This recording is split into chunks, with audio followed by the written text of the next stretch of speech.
नमस्कार, आदाब, बहुत-बहुत स्वागत आप सभी का। डीबी लाइव देख रहे हैं आप। मैं हूं आपके साथ बुशरा खानम फाहद। तो सबको इंतजार है 15 तारीख का इलेक्टोरल बॉन्ड को लेकर जो सुप्रीम कोर्ट का सुप्रीम फैसला आया है और उसने जो फटकार एसबीआई को और सरकार को लगाई इनडायरेक्टली, और उसके बाद एसबीआई ने हलफनामा दाखिल करके वो तमाम जानकारी दे दी है जिसका इंतजार पूरा देश कर रहा है। पूरे देश को अब ये पता चलने वाला है कि दरअसल किन कॉरपोरेट घरानों ने किस पार्टी को कितना पैसा दिया और फिर उसके बाद उसका फायदा जो है वो किस तरह से उन पॉलिटिकल पार्टीज ने, खासतौर पर यहां बात बीजेपी की करूंगी क्योंकि वो सत्ता में है और सबसे ज्यादा धन उसी को ही प्राप्त हुआ है, कि किस तरह से कॉरपोरेट घरानों को फायदा पहुंचाया गया। और उसके साथ साथ पूरी की पूरी जो लिस्ट है वो चुनाव आयोग जब अपनी वेबसाइट पर उसको पब्लिश करेगा 15 तारीख को, तो पूरे देश को इसके बारे में पता चल जाएगा। पूरा देश टकटकी लगाकर ये इंतजार कर रहा है क्योंकि लोकसभा इलेक्शन 2024 से पहले इससे बड़ा झटका शायद ही सरकार को कोई लगा हो, या उसके पूरे कार्यकाल में अब तक का सबसे बड़ा झटका सुप्रीम कोर्ट की तरफ से उसको लगा है। उसको समझ नहीं आ रहा है कि अब आखिर वो क्या करे। और उसके साथ साथ एडीआर ने एक और याचिका दाखिल की है सुप्रीम कोर्ट में, जिसको लेकर शुक्रवार को सुनवाई होनी है, जहां पर चुनाव आयुक्तों की और चुनाव आयोग की नियुक्ति को लेकर जो पूरे रूल रेगुलेशन जो चेंज कर दिए गए हैं, जो सीजीआई को उसमें से हटा दिया गया है, उसको चैलेंज करते हुए याचिका दाखिल की गई है। और ये कहा गया है कि यथास्थिति बनाए रखी जाए, यानी कि जो पहले जिसमें सीजीआई, पीएम और अपोजिशन लीडर जिसमें शामिल थे वैसे ही रखा जाए, क्योंकि अभी सिर्फ एक चुनाव आयुक्त हैं। दो चुनाव आयुक्तों की नियुक्ति होनी है, एक अभी रिजाइन किया है और एक पहले से ही पद खाली था जिसको कभी भी जिसकी नियुक्ति की जा सकती है। इलेक्शन से पहले इस तरह से सुप्रीम कोर्ट से एक तरफ फटकार लगना, दूसरी तरफ ये याचिका दाखिल करना सरकार की मुश्किलें कितनी बढ़ा सकती हैं, और क्या हम फ्री एंड फेयर और ट्रांसपेरेंट इलेक्शन 2024 के हम देखेंगे, ये इसी पर आज हम बात करेंगे। और इस पर बात करने के लिए मेरे साथ बेहद खास मेहमान, सुप्रीम कोर्ट के और देश के जाने माने वकील महमूद पराचा साहब जुड़ गए हैं, जो लगातार ईवीएम से लेकर और तमाम मुद्दों को वो उठाते रहे हैं। लेकिन आज हम बात उनसे करेंगे इलेक्टोरल बॉन्ड और चुनाव आयुक्तों की नियुक्ति को लेकर। सबसे पहले मेरा सवाल आपसे ये है, महमूद पराचा जी, सबसे पहले आपका स्वागत इस्तकबाल डीबी लाइव पर। और मेरा सवाल ये कि क्या 15 तारीख को ये पता चल जाएगा कि किस कॉरपोरेट घराने ने किस पार्टी को फायदा पहुंचाया, चंदा दिया, और उसके एवज में उन कॉरपोरेट घरानों को दरअसल क्या फायदा पहुंचाया गया? क्या ये कलई खुलने वाली है? बुशरा साहिबा, पहले तो आपका बहुत शुक्रिया मुझे अपने शो पे बुलाने के लिए। लेकिन दूसरा, मैं आपके ऑप्टिमिज्म को सलाम करता हूं। आप आरएसएस, बीजेपी और उनके बिठाए हुए भ्रष्ट अधिकारियों से ये उम्मीद करती हैं कि वो सुप्रीम कोर्ट के आदेश के बाद भी कोई ईमानदारी से जवाब दे देंगे, तो आपके ऑप्टिमिज्म को सलाम। मेरे ख्याल से आप ये सेटारिकली पूछ रही थी और वही मैं उसी तरीके से जवाब भी दे रहा हूँ। इसका बुनियादी बात यह है कि सुप्रीम कोर्ट ने भी एक तरीके से अपना ऑर्डर 2 दिन पहले, 3 दिन पहले मॉडिफाई किया कि भागते भूत की लंगोटी ही सही। तो अब जो जमा होने वाला है या जो जमा हुआ है, आप देख रहे हैं कि इलेक्शन कमीशन ने भी उसको तुरंत रिलीज नहीं किया। हालांकि अगर एसबीआई ने जो डिटेल्स डाल दी तो उसको रिलीज करने में इलेक्शन कमीशन को मेरे ख्याल से मिनट ही लगने चाहिए थे। वैसे क्या वैसा ही तो वेबसाइट अपलोड करना है, तो वो भी नहीं हुआ।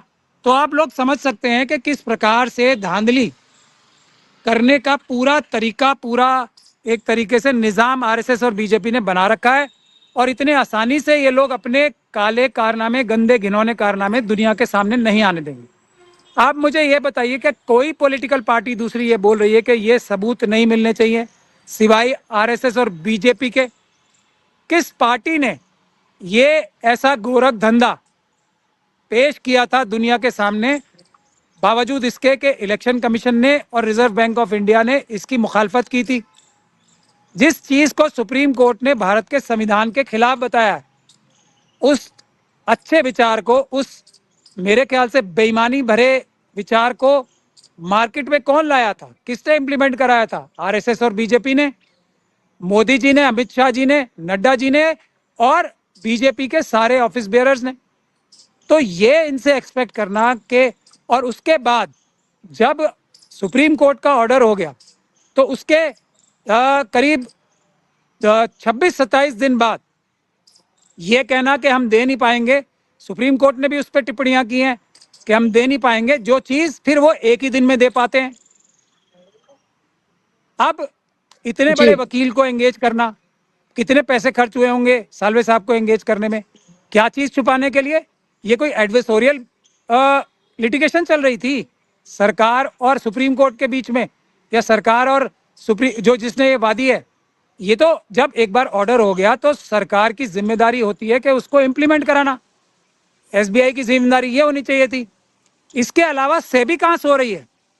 आप मुझे ये बताइए, रिजर्व बैंक ऑफ इंडिया कहां सो रहा है? अगर ये अपराध जो सुप्रीम कोर्ट ने अब अपराध ही बता दिए हैं, तो सेबी कहां सो रही है? रिजर्व बैंक ऑफ इंडिया कहां सो रहा है?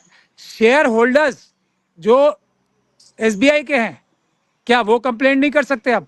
तो आप लोग एक बात ध्यान से समझ लीजिए, मुझे ज्यादा उम्मीद नहीं है ये आरएसएस और बीजेपी के जो भ्रष्ट अधिकारी हैं वो अब भी मोदी जी और अमित शाह जी के कहने पे चीजें छुपाएंगे, चीजें बताएंगे नहीं। और उसकी एक बहुत महत्वपूर्ण वजह भी है। अब देखिए, जी सुप्रीम कोर्ट की बात अगर नहीं मानी उन्होंने तो कंटेम्प्ट का नोटिस देंगे, उसमें महीनों लगेंगे। ये कॉस्ट बेनिफिट रेशो ये भ्रष्ट अधिकारी इस वक्त वे कर रहे होंगे, इलेक्शन कमीशन के भी और स्टेट बैंक ऑफ इंडिया के भी, कि अगर हमने सुप्रीम कोर्ट की बात नहीं मानी तो क्या होगा। आज तक तो किसी कंटेम्प्ट में कोई बड़ा अधिकारी जेल गया ही नहीं, मतलब कोई विरला ही जाता, सैकड़ों हजारों केसों में से एक जाता है। और दूसरी तरफ अगर मोदी जी की बात नहीं मानी, अमित शाह जी की बात नहीं मानी, तो तुरंत ट्रांसफर होगा, तुरंत इस्तीफा देना पड़ेगा, तुरंत अंडमान निकोबार में, या कुछ भी हो सकता है। फिर जज लोया का भी एग्जाम्पल है, कुछ भी हो सकता है फिर। तो ये जो सुप्रीम कोर्ट से ऊपर डर मोदी जी और अमित शाह जी ने अपना बना लिया है ना, ये सबसे ज्यादा नुकसान हो रहा है। मेरे ख्याल से सुप्रीम कोर्ट को इस चीज पे ध्यान देना चाहिए और सुप्रीम कोर्ट के हाथ मजबूत करने के लिए देश की जनता को बड़े बड़े प्रोटेस्ट सुप्रीम कोर्ट के बाहर भी करने चाहिए। वैसा एक प्रोटेस्ट हम जल्दी करने जा रहे हैं, लॉयर्स, बहुत जल्दी आपको पता लग जाएगा, आने वाले हफ्ते में हम कर देंगे बड़ा प्रोटेस्ट। ये है जी लेकिन सच्चाई। महमूद प्राचा कल साहब जब जब जी जब आएगी तो आप लोग सब देखेंगे 15 तारीख को कि जो सूचनाएं हैं वो छुपाई ज्यादा गई हैं, बताई कम गई। ओके। तो अभी आपको लगता है जो हलफनामा सीबीआई ने दाखिल किया है, जिसमें उसने पूरी डिटेल ईयर एसबीआई ने वाइज जो उसने इंफॉर्मेशन, सॉरी, जो एसबीआई ने जो इंफॉर्मेशन दी है और पूरा डिटेल जो उसमें दी है, आपको लगता है कि इसमें भी अभी कोई झोल हो सकता है? जब हम 15 तारीख को हम जब लिस्ट देखेंगे इलेक्शन कमीशन की वेबसाइट पर, तो आपको लगता है कि हमें वो वैसे नजर नहीं आएंगी जिसकी उम्मीद पूरा देश, विपक्ष और तमाम लोग लगाए बैठे हैं, या जिन लोगों ने ये पूरी मेहनत की सालों की कि ताकि ये इलेक्टोरल बॉन्ड को सुप्रीम कोर्ट इलीगल, अनकॉन्स्टिट्यूशनल कहे और उसके साथ साथ पूरी लिस्ट जो है वो लोगों के सामने आए? ना सिर्फ लिस्ट आए बल्कि कनेक्शन आए, किस इंडस्ट्रियलिस्ट ने कौन सी शेल कंपनी बना के किस पार्टी को कितने पैसे दिए हैं, और उस दौरान कितने घपले हुए हैं, कितनी पॉलिसी चेंज की गई है, कितने ईडी के और सीबीआई के नोटिस किन कंपनीज के विड्रॉ हुए हैं, ये सब चीजें सुप्रीम कोर्ट ने मांगी थी। आप सब देश की बात कर रहे हैं, मैं सुप्रीम कोर्ट के ऑर्डर की भी बात करना चाहता हूं, आपकी बात में ऐड करना चाहता हूं कि सुप्रीम कोर्ट का ऑर्डर भी जो चाहता, मुझे जैसे मोदी जी और अमित शाह जी को गोयल साहब के इस्तीफा देने से जो चुनाव आयोग थे 40,000 वोट का झटका लगाया ना, वैसे मुझे झटका लगेगा 40,000 वोट का, अगर के स्टेट बैंक ऑफ इंडिया ने इलेक्शन कमीशन को वो सारी जानकारी दे दी होगी जो सुप्रीम कोर्ट ने ऑर्डर किया। लेकिन अगर दे दी होंगी तो I will be really pleasantly surprised. मैं दुआ कर रहा हूं कि मुझे ये झटका लगे ही, मगर मुझे पूरी उम्मीद है कि ये सारी कवायद छुपाने के लिए ज्यादा होगी, बताने के लिए कम होगी, लेकिन कुछ तो होगा। इसीलिए सुप्रीम कोर्ट ने भी ये सोचा होगा ये जजमेंट पास करते हुए कि जो अभी 2 दिन पहले 3 दिन पहले की है 15 तारीख और अगले दिन वाली, वो भागते चोर की लंगोटी तो सही, बाकी देश की जनता तो है ही, हम और आप तो हैं ही। हम जो भी जानकारी आएगी उसके हिसाब से भी मेरे ख्याल से ईडी का केस, पीएमएलए का केस साफ साफ बनेगा, और वो ज्यादातर भारतीय जनता पार्टी के खिलाफ बनेगा, मोदी जी के, अमित शाह जी के खिलाफ, और भारतीय जनता पार्टी के प्रेसिडेंट साहब नड्डा साहब के खिलाफ, उनके ट्रेजरर साहब के खिलाफ और बाकी अधिकारियों के खिलाफ बनेगा, जो हम तुरंत तैयारी करके डालेंगे भी, एफआईआर हम कराएंगे। जी।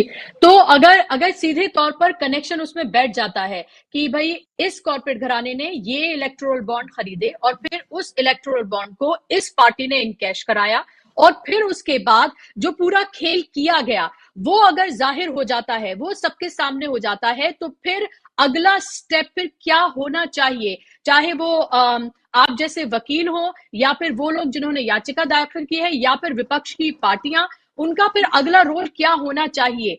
क्या आइडियल सिचुएशन में आप इसको कैसे देखते हैं?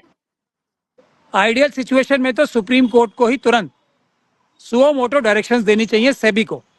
मैं वही आपको बता रहा हूँ, क्योंकि सेबी निगरानी करती है हर एक कंपनी की जो कि शेयर्स जिसके होते हैं। एसबीआई एक बहुत बड़ी कंपनी है, स्टेट बैंक ऑफ इंडिया, जिसके शेयर्स पब्लिक ने खरीदे हुए हैं। लाखों लोगों ने इसके शेयर्स खरीदे हुए हैं। तो उनके साथ धोखा हुआ है अगर ये धोखाधड़ी एसबीआई ने की है तो। बॉन्ड्स अगर निष्पक्ष रूप से नहीं, जो कानूनी तरीका जो गैर कानूनी घोषित किया गया है, गैर संवैधानिक घोषित किया गया है, उसकी उसको सेबी को रोकना चाहिए था। तो सेबी के खिलाफ, सेबी के अफसरों के खिलाफ एक एफआईआर होनी चाहिए। और जो रिजर्व बैंक ऑफ इंडिया के ऑफिसर्स हैं